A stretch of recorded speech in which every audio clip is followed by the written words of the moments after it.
This movie's fucking weird. The movie starts with a Blade Runner at the Tyrell Corporation performing a test on this guy Leon to see if he's a replicant or not. To identify a replicant, you set up this eye scanner and just ask them a few questions. It is soon revealed that Leon is in fact a replicant. We know this because he got up and shot the guy 5 minutes into the test. That's a dead giveaway, instant fail. How's going to pass you if he's dead? We then meet Deckard, who is a retired Blade Runner, supposedly one of the best, but he gave it all up to eat some noodles in peace. It all comes crumbling down though, as soon as Officer Gaff interrupts him as he's eating his noodles, telling him that he is under arrest. He isn't under arrest though, it's just his old boss Bryant, desperate for his help, as 4 Nexus 6 models have come to Earth illegally. Deckard initially doesn't want to help, but he doesn't have a choice because they show Officer Gaff doing origami. It doesn't make sense. It's just... It's a weird movie. It gets worse. Bryant then reveals the name of the 4 replicants to Deckard, which are Leon, the man who miserably failed his test before, Roy Batty, the leader of the group, Zora, and Pris. Bryant then tells Deckard that if he fails, it doesn't really matter, as the Nexus 6 model replicants only have a 4-year lifespan. Deckard then goes to the Tyrell Corporation to meet Tyrell and perform the eye test on a Nexus 6 model known as Rachel. During the eye test, we discover a pivotal piece of information, which is that Rachel just might be a lesbian. Is this testing whether I'm a replicant or a lesbian, Mr. Deckard? Just answer the questions, please. Also, she thinks she's human, but she doesn't know she's a replicant. That's also important too. Deckard then goes to Leon's apartment, but he isn't there, so he just snoops around for a bit, finding a skin sample.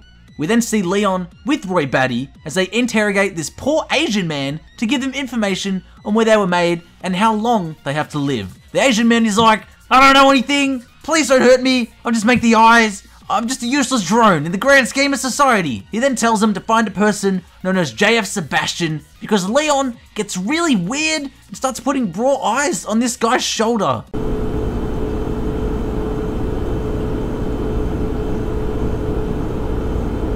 Why? Just scare him or something. Don't just put eyes on him. That's f***ing weird. We then go back to Deckard at his apartment where Rachel is waiting for him. She tries to prove to him that she is human by showing him a photo of her at a young age. Deckard then makes her cry by telling her she has the same memories as Tyrell's niece. He then does the only thing that any man would do in that situation and says, Want a drink? Mission failed. We'll get them next time. Shortly after, we are introduced to Pris, who has been waiting for JF Sebastian outside his house. After a 30-second conversation, he invites her inside because, you know, what reason could there possibly be to not invite a random lady who was lying in the trash outside your house? He then gives her the grand tour of his not surprisingly empty home while also trying to score a few points on the board. Good on you, JF. You look like you need it. The film then cuts to Deckard playing the piano and dreaming about unicorns. He then puts this photo from Leon's apartment into a machine, and then there's like a 10-minute scene of Harrison Ford saying stuff like, you know, zoom in, track left, track right, stop, zoom out, zoom in again, track left, stop, zoom, zoom, stop, print, which all leads to him seeing the 4th missing replicant, Zora, in the mirror. Deckard then goes and gets the skin sample he found from before analyzed. This skin is revealed to be synthetic snake skin, which leads him to an exotic lounge talking to this creepy guy. Deckard then gives Rachel a quick call, saying she should come down and have a drink, but she doesn't want to. Once again, adding to the theory of whether or not she is a lesbian. Deckard then visits the dressing room where he finds Zora with a snake. He puts on this weird nerdy voice for some reason, but she instantly calls bullshit and tries to kill him. Unknown to her, Deckard is actually a Master Prestige in Call of Duty, thus never missing a shot, officially retiring Zora. After collecting her dog tag to get points for the team, he sees Bryant on the street. Deckard is like, 1 down, 3 to go, but Bryant says, nah mate, there's actually 4, meaning that Deckard will also have to hunt down Rachel. This is hard for both Deckard and the audience as well, because we all know there's something going on there. Despite all the evidence pointing to her being a lesbian, we all really like Rachel. Immediately after that conversation though, we see Deckard get into a fight with Leon. As Leon is about to kill Deckard, Rachel comes in at the last second and shoots Leon, saving him.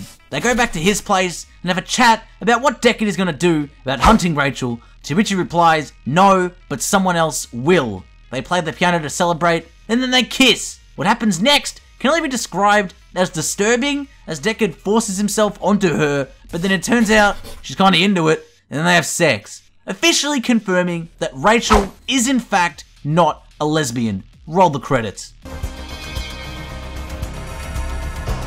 I'm just yanking your chain. There's like half the movie left. Let's keep going. Back at JF Sebastian's Palace of Love, we still see him pulling out all of his best moves on Pris. Well, you look beautiful.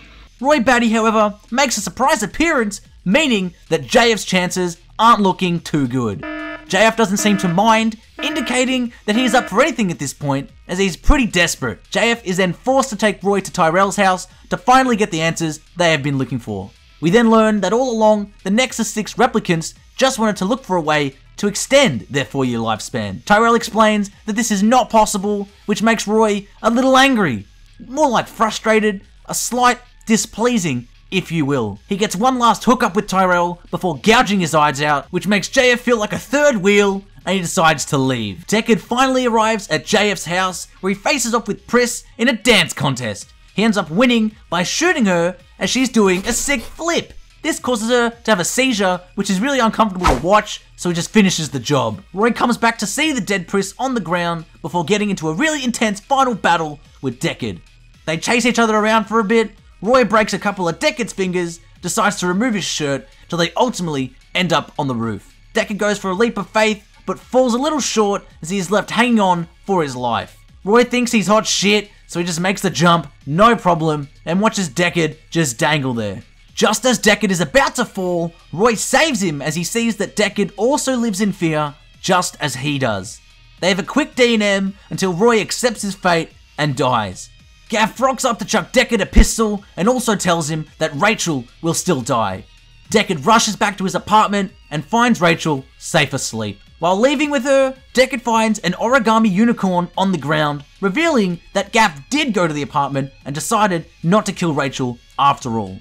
The unicorn is a weird symbol because Deckard had the dream earlier, but how would Gaff know about it? A lot of people think that this proves that Deckard has actually been a replicant all along, as Gaff knows about the unicorn. If Deckard was a replicant though, how is he alive in the sequel, Blade Runner 2049? Does the unicorn mean that he is somehow special and can live longer than other replicants? These are just some of the questions that will hopefully be answered in the sequel. And that is basically Blade Runner.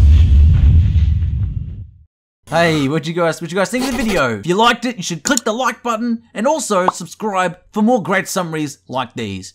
Put down in the comments on what you want us to do next. We just might do it. It just might make your dreams come true.